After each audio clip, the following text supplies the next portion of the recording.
네, 할렐루야. 거의 한 달 만에 오랜만에 우리 반가운 얼굴들을 함께 보니까 참 기분이 너무나 좋습니다. 갑작스럽게 엊그저께 금요일 저녁에 이렇게 대면 예배가 결정이 되어서 급하게 예배를 준비하느라고 혹시 조금 미흡한 부분이 있을지도 모르겠어요. 그러나 이렇게 다시 얼굴을 볼 수 있다는 것만으로도 얼마나 감사한지 모르겠습니다. 이 자리에 앉아 계신 분들, 그리고 유튜브로 예배를 드리고 있는 우리 청년들 모두는 제가 최근에 말씀 가운데에 예배의 의미와 가치에 대해서 계속해서 나누었다는 것을 인식하고 계시리라고 제가 생각을 합니다. 왜냐하면 제가 최근에 이 코로나 기간을 보내면서 특히 최근에 이 함께 모이지 못하고 전격 온라인 예배로만 예배를 드리면서 제가 이 예배에 대해서 굉장히 깊이 좀 고민을 하고 묵상하는 시간을 가졌거든요. 그리고 오늘 대면 예배로 이렇게 모인다고 하니까 제가 또 새롭게 얼굴을 보고 다시 한번 우리 예배에 대해서 이때까지 나눴던 관점과는 또 다른 관점으로 제가 예배에 대해서 함께 좀 말씀을 나눠보고자 합니다. 제가 작년에 우리 든든한 교회에 처음 부임을 하고서 우리 청년들과 함께 인사를 나눌 때에 제가 예배에 대해서 특강을 나눴던 적이 있었던 것을 혹시 기억하실지 모르겠어요. 그때 제가 처음으로 드렸던 질문이 하나 있습니다.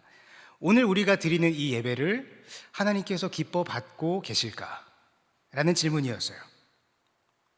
왜냐하면 성경에는요, 이 창세기 4장을 통해서 이 가인과 아벨의 제사 이야기, 인류 첫 번째 예배 이야기입니다. 이 본문을 통해서 하나님은 누군가의 예배는 기뻐 받으시기도 하지만 때로는 누군가의 예배는 받지 않으실 수도 있다는 것을 분명히 기록하고 있기 때문입니다. 그렇기 때문에 내가 오늘 드린 예배, 내가 지금 드리고 있는 이 예배를 하나님께서 기뻐 받으시고 계실까라는 이 질문은 인류 역사상 모든 예배자들을 고민하게 만드는 주제가 되었다는 거예요.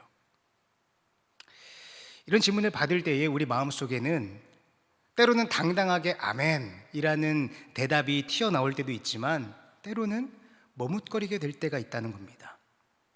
어떨 때는 내가 예배를 참 잘 드렸다라고 생각이 될 때도 있지만 또 어떤 때는 뭔가 내 마음에 예배를 잘 드리지 못했다라는 생각이 들 때도 많거든요.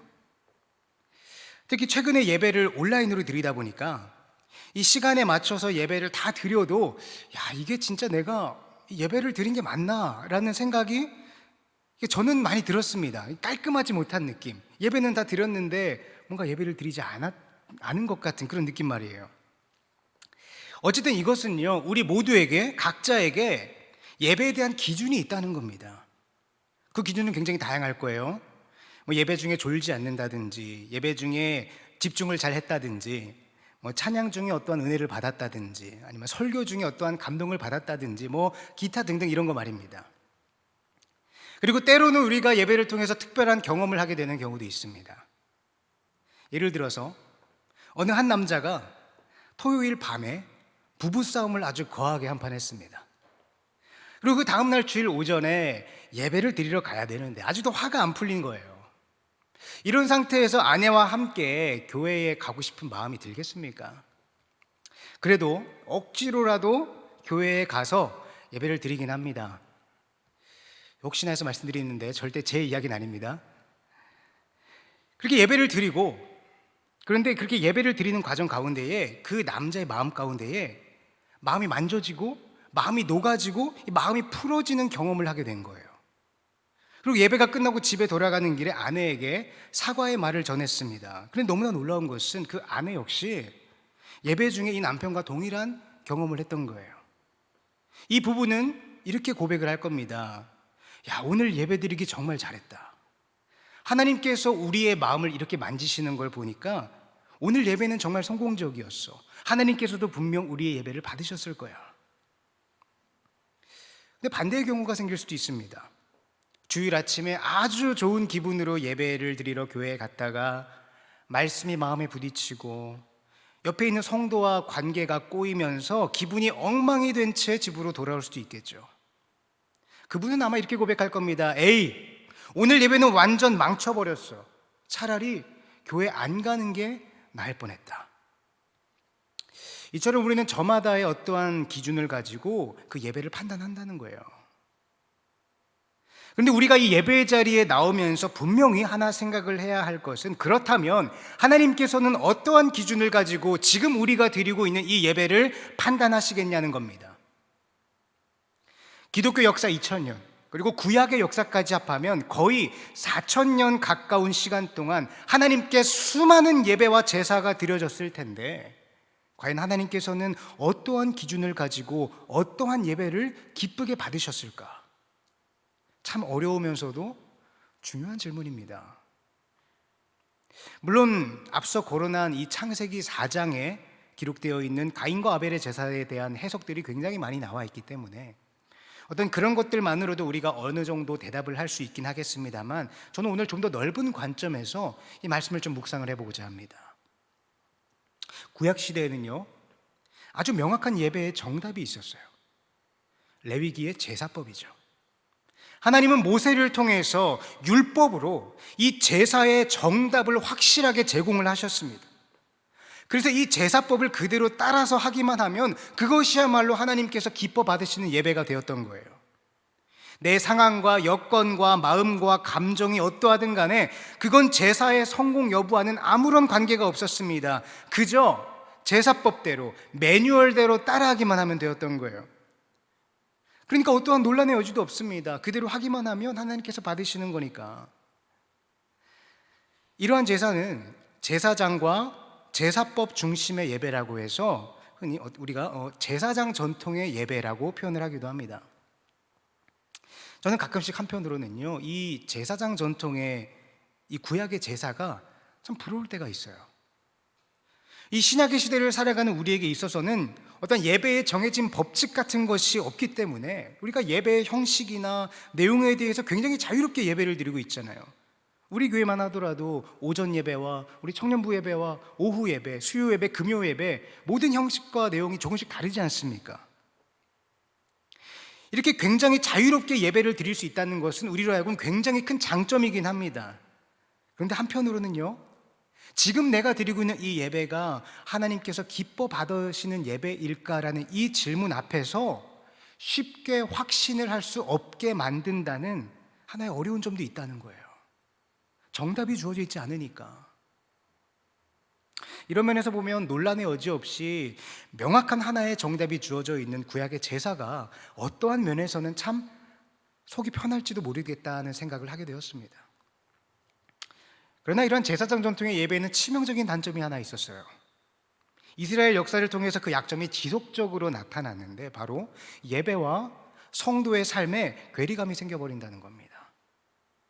지금 내가 드리고 있는 이 예배의 의미나 뜻이나 어떠한 신학적인 의미에 대해서는 모를지라도 그저 매뉴얼대로 겉으로 따라하기만 하면 되기 때문에 이스라엘 백성들의 마음속에는 내가 지금 드리고 있는 이 제사의 본질적인 의미에 대해서 깊이 알려고 하는 마음보다는 그저 겉으로 어떻게 하면 이 형식을 최대한 맞춰갈 수 있을까, 여기에 집중이 쏠렸다는 것입니다. 하나의 의식이 되어버리고 하나의 형식이 되어버린다는 거예요. 심지어는 한 발 더 나아가서 내 삶을 엉망으로 산다 할지라도 매뉴얼대로 겉으로만 예배의 모습을 잘 드리기만 하면 하나님께서 기뻐 받으신 예배가 된다라는 식이었던 거예요. 이러한 제사장 전통의 예배가 낳는 폐해에 대해 반발하면서 또 다른 형태의 예배에 대해서 말하는 사람들이 구약의 역사 속에서 등장하기 시작했습니다. 바로 선지자들이었죠. 이사야 1장에 이렇게 기록이 되어 있습니다. 이사야 1장 11절에 이렇게 기록되어 있습니다. 여호와께서 말씀하시되 너희의 무수한 재물이 내게 무엇이 유익하뇨? 나는 수양의 번제와 살진 짐승의 기름에 배불렀고 나는 수송아지나 어린 양이나 수염수의 피를 기뻐하지 아니하노라. 너희가 드리는 제사를 받지 않겠다는 거예요. 이스라엘 백성들 입장에서는 뜬금없는 소리였을 겁니다. 아니 하나님께서 알려주신 그 제사법 그대로 예배를 드리고 있는데 왜 받지 않으신다는 겁니까? 그 이유가 13절에 기록되어 있습니다. 이사야 1장 13절입니다. 헛된 재물을 다시 가져오지 말라. 분향은 나의 가증이 여기는 바요 월삭과 안식일과 대회로 모이는 것도 그러하니 성회와 아울러 악을 행하는 것을 내가 견디지 못하겠노라. 너희들의 삶이 엉망이기 때문에, 너희들의 삶에 악이 가득하기 때문에 내가 그런 예배는 받지 않겠다는 거예요. 자, 그렇다면 어떤 예배를 받으신다는 것인가? 16절 17절에 이렇게 기록되어 있습니다. 너희는 스스로 씻으며 스스로 깨끗게 하여 내 목전에서 너희 악업을 버리며 악행을 그치고 선행을 배우며 공의를 구하며 학대받는 자를 도와주며 고아를 위하여 신원하며 과부를 위하여 변호하라 하셨느니라. 단순히 제사법을 앵무새처럼 따라하는 예배가 아니라 실제 너의 삶 속에서 하나님의 공의와 사랑과 선행을 실천하는 것이 예배라고 선포하고 있는 거예요. 그리고 이사야 외에도 대부분의 이 선지자, 예언자들은 이러한 기존의 제사장 전통의 예배가 전부가 아니라고 하면서 실제 삶에서 하나님의 공의와 사랑과 선행을 실천할 것을 촉구하고 있습니다. 그래서 이러한 전통의 예배를 예언자 전통의 예배라고 우리는 부르기도 합니다. 자, 만약에 여러분들 앞에요, 이 제사장과 예언자가 와서 이 두 가지 형태의 예배를 제시한다면 여러분들은 어떠한 것을 선택하시겠습니까? 둘 다 맞는 것 같긴 하고 뭔가 하나만 고르자니 애매하고 서로 다른 것을 말하고 있는 이 두 예배 전통 사이에서 어떻게 예배를 드려야 하나님께서 기뻐 받으시는 것일까? 근데 어떻게 보면 간단한 정답이 하나 있습니다. 둘 다 하면 되죠. 제사법은 제사법대로 철저하게 지키고 삶에서는 하나님의 사랑과 공의를 실천하기 위하여 실천하면 되는 건 아니겠습니까? 그리고 실제로 이 두 전통의 예배를 철저하게 지키기 위해서 목숨까지 걸며 노력했던 사람들이 있습니다. 신앙과 삶에서 정점을 찍었던 사람들, 겉으로 보기에 완벽한 예배의 삶을 살았던 사람들, 바로 바리새인들입니다. 이 사람들이 복음서에서 예수님한테 이렇게 항상 꾸중을 들어서 그렇죠. 이 사람들에 대해서 곰곰이 생각을 해보면 정말 대단한 사람들입니다. 이들이 하나님 앞에서 가졌던 그 열심은 우리가 그렇게 우습게 볼 수 있는 수준이 절대로 아니었다는 거예요. 문제는 그들의 그 열심이 하나님을 높이는 것이 아니라 결국은 자신의 의의를 드러내는 결과로 나타났다는 것이 가장 큰 문제였긴 하지만, 어쨌든 이 구약에 제시한 두 가지 전통의 예배를 거의 완벽하게 지켰던 자들이 바리새인들이었다는 겁니다. 그런데요, 그런 바리새인들이 하나님 앞에서 그리고 예수님 앞에서 그렇게 참된 예배자로 칭찬을 받았습니까? 아닙니다.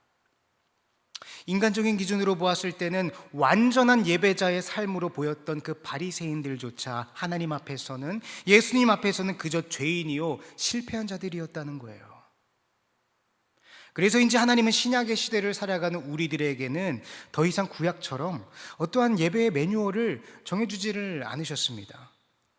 그래서 우리는 또다시 미궁 속으로 빠져들어가는 겁니다. 그렇다면 우리는 도대체 어떻게 예배를 드려야 하는 것일까? 어떠한 예배가 하나님께서 받으시는 예배가 되는 것일까? 저는 그 질문에 대한 힌트를 오늘 본문에서 찾고자 합니다. 이 오늘 본문은요, 우리가 예배에 대한 굉장히 깊은 통찰을 얻을 수 있는 부분이기 때문에 조금은 복잡할 수도 있겠습니다만 너무나 중요하기 때문에 우리 좀 마음을 여미고 함께 잘 말씀 속으로 좀 들어갔으면 좋겠습니다. 자, 1절에, 본문 1절에 이렇게 기록이 되어 있습니다. 율법은 장차 오는 좋은 길의 그림자요 참 형상이 아니므로 해마다 늘 드리는 바 같은 제사로는 나아오는 자들을 언제든지 온전케 할 수 없느니라.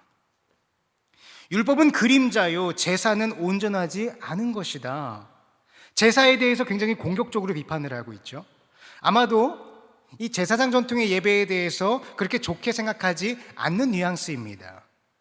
그리고 2절로 4절에 이렇게 기록되어 있습니다. 그렇지 아니하면 섬기는 자들이 단번에 정결하게 되어 다시 죄를 깨닫는 일이 없으리니 어찌 제사 드리는 일을 그치지 아니하였으리요.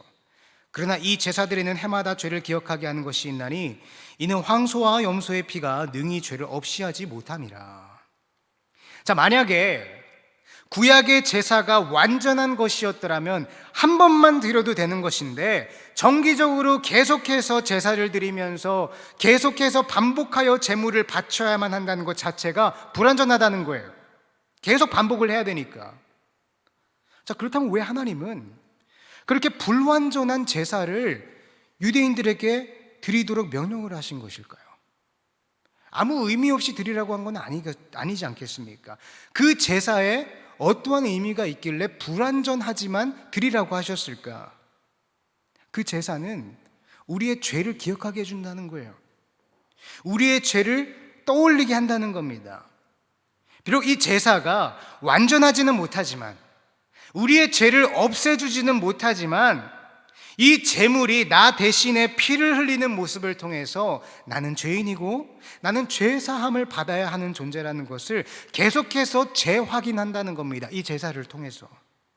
그러나 제사의 역할은 딱 거기까지라는 겁니다. 왜냐하면 황소나 염소의 피가 우리의 죄를 드러내게 할 수는 있어도 우리의 죄를 없애줄 수는 없기 때문이에요. 히브리서 기자는요, 지금 이 제사장 전통의 제사가 가지고 있는 한계점과 문제를 지적을 하면서 선을 긋고 있습니다. 자, 여기까지 진행이 되었을 때 이 편지를 읽고 있었던 유대인들은 아마도 이렇게 생각했을 거예요. 지금 이 양반은 제사장 전통의 예배에 대해서 비판을 하고 예언자 전통의 예배를 주장하는 사람이구만.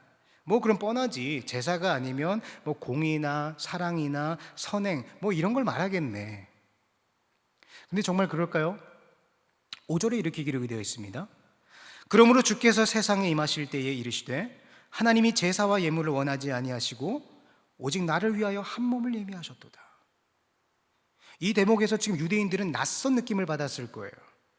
제사장 전통의 예배가 아니면 당연히 예언자 전통의 예배, 즉 공의나 사랑이나 선행 이런 것들이 제시가 되어야 되는데 전혀 예상하지 못했던 대답이 나오는 겁니다. 오직 나를 위하여 한 몸을 예비하셨도다. 제사장 전통도 아니고 예언자 전통도 아니에요. 갑자기 하나님이 다른 무언가를 예비해 놓으셨다는 거예요. 그리고 계속해서 이어집니다. 6절로 7절입니다. 번제와 속죄제는 기뻐하지 아니하시나니 이에 내가 말하기를 하나님이여 보시옵소서 두루마리 책에 나를 가리켜 기록된 것과 같이 하나님의 뜻을 행하러 왔나이다 하셨느니라. 제사와 예물과 하나님은 번제와 속죄를 원하지 않아. 그렇다면 공의와 사랑일까? 또 아닙니다. 하나님의 뜻을 행하러 어떤 한 사람이 왔다는 거예요. 또 반복됩니다. 8절로 9절입니다. 이에 말씀하기를 주께서는 제사와 예물과 번제와 속죄제는 원하지도 아니하시고 기뻐하지도 아니하신다 하였고 이는 다 율법을 따라 드리는 것이라. 그 후에 말씀하기를 보시옵소서 내가 하나님의 뜻을 행하러 왔나이다 하셨으니 그 첫째 것은 패하심은 둘째 것을 세우려 하심이라. 제사와 예물과 번제와 속죄제를 원하지도 않으시고 기뻐하지도 않으신다는 거예요. 자, 그렇다면 공의와 선행일까? 역시 또 아닙니다. 누군가 하나님의 뜻을 행하러 왔다는 거예요.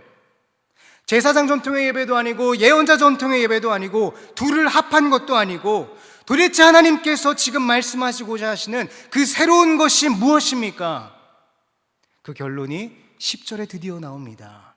이 뜻을 따라 예수 그리스도의 몸을 단번에 드리심으로 말미암아 우리가 거룩함을 얻었노라. 예수 그리스도. 이 예수 그리스도야말로 하나님께서 요구하신 이 두 가지를 완전히 이루신 분이라는 거예요. 스스로 제물이 되어서 완전한 제사를 드리셨으며 하나님께서 원하시는 완전한 의의 삶, 율법의 삶을 완수하셨습니다. 우리가 아무리 제사를 수백 번, 수천 번, 수만 번 드린다 하더라도 이 짐승의 피는 우리의 죄를 속할 능력이 전혀 없지만 하나님의 아들이신 예수 그리스도께서 우리를 위하여 흘린 그 피는 우리를 죄에서 단번에 구원해내시는 놀라운 능력의 보혈이라는 겁니다. 그 예수 그리스도가 단번에 이루신 놀라운 역사를 히브리서 기자는 계속해서 이렇게 표현합니다. 12절로 14절입니다. 오직 그리스도는 죄를 위하여 한 영원한 제사를 드리시고 하나님 우편에 앉으사 그 후에 자기 원수들을 자기 발등상이 되게 하실 때까지 기다리시나니 그가 거룩하게 된 자들을 한 번의 제사로 영원히 온전하게 하셨느니라. 예수께서 제물이 되셔서 완전한 제사를 드리셨기 때문에 그래서 우리는 더 이상 제물을 드리지 않고 제사를 드리지 않아도 되는 거예요. 그러니까 오늘 우리가 드리는 이 예배의 가장 핵심된 의미가 무엇이냐? 예수 그리스도라는 겁니다. 그 예수 그리스도를 기억하고 그 예수께서 나에게 행하신 일을 기억하면서 반응하는 거예요. 그래서 우리의 예배는 율법이 아니라 제사가 아니라 하나님께 드리는 반응이라는 겁니다. 이미 예수께서 우리에게 갚을 수 없는 놀라운 일을 행하셨기 때문에, 그래서 우리의 예배 안에는 예수가 있어야 합니다. 하나님께서 어떤 예배를 받으실까? 예수 그리스도가 있는 예배, 예수가 선포되고 예수가 함께하고 예수만 높이는 그 예배야말로 하나님께서 기뻐 받으시는 핵심 중에 핵심이라는 거예요. 그래서 우리는 얼마든지 자유로운 형태와 자유로운 방법으로 자유롭게 예배를 드릴 수 있지만 그 중심에는 예수 그리스도가 반드시 있어야 하는 겁니다. 우리의 삶에, 그리고 오늘 드리는 우리의 이 예배의 중심에 예수 그리스도가 있기를 주님의 이름으로 축복합니다. 언젠가 우리 교회 건물 정기 점검을 하느라 한두 시간 정도 정전이 된 적이 있습니다. 짧지 않은 시간 동안 전기가 사라지니까 정말 불편하더라고요. 저뿐만 아니라 다른 부목사님들도 이 전기가 없으니까, 이 컴퓨터를 사용을 할 수가 없으니까 대부분의 업무가 마비가 되어버리는 거예요. 우리는 전기의 소중함을 너무나 잘 알고 있습니다. 특히나 요즘 같은 디지털 시대는 정전이 되면 아무것도 할 수가 없어요. 전기는 분명 눈에 보이지는 않지만 이 건물 구석구석을 흐르면서 이 건물을 활력 있게 만들어줍니다. 저는 우리의 예배가 이와 마찬가지라는 생각을 하게 되었어요. 우리가 드리는 이 예배에도 전기가 흘러야 불이 켜질 수가 있는 거예요. 아무리 값비싼 최고급 사양의 PC를 가지고 있다 하더라도 전기가 없으면 고철덩어리에 불과하듯이 우리가 겉으로만 예수를 알고 습관을 따라서 그저 의식적으로 형식적으로 예배를 드리고 있다면 그 예배에 과연 생명력이 있을까? 저는 이 코로나 기간을 지내면서 예배를 드려도 드린 것 같지 않은 이 찝찝함을 어떻게 풀 수 있을지 계속 고민해 왔습니다. 그리고 이 말씀을 통해서 한 가지 깨달았던 것은 이때까지 내가 얼마나 예배의 외적인 형식들에 매여 있었는지를 발견하게 되었다는 거예요. 여러분들 앞에서는 제가 계속해서 하나님께 반응을 해야 한다면서 이런 말씀을 계속해서 선포하고 외치고 있었음에도 불구하고 정작 제가 그 말에 익숙해져서 날마다 하나님 앞에 반응하는 삶보다는 그저 형식과 습관에 따라 익숙한 예배를 드려왔다는 것을 너무나 크게 느꼈던 겁니다. 예수를 아는 삶, 예수를 깨닫는 삶, 그리고 예수를 만나는 삶. 하나님, 이 건물에 전기가 흘러야 활력이 생길 수 있듯이 내 삶에 그 예수 그리스도가 흐르게 하여 주시옵소서. 내가 드리는 이 예배가 습관을 따라 형식을 쫓아나가는 예배가 되지 않게 하시고 이 히브리서 기자의 고백처럼 나의 삶을 환하게 밝혀주는 예수 그리스도가 흐르는 예배가 되게 하여 주시옵소서. 이 고백이 우리의 삶에 있기를 주님의 이름으로 축복합니다.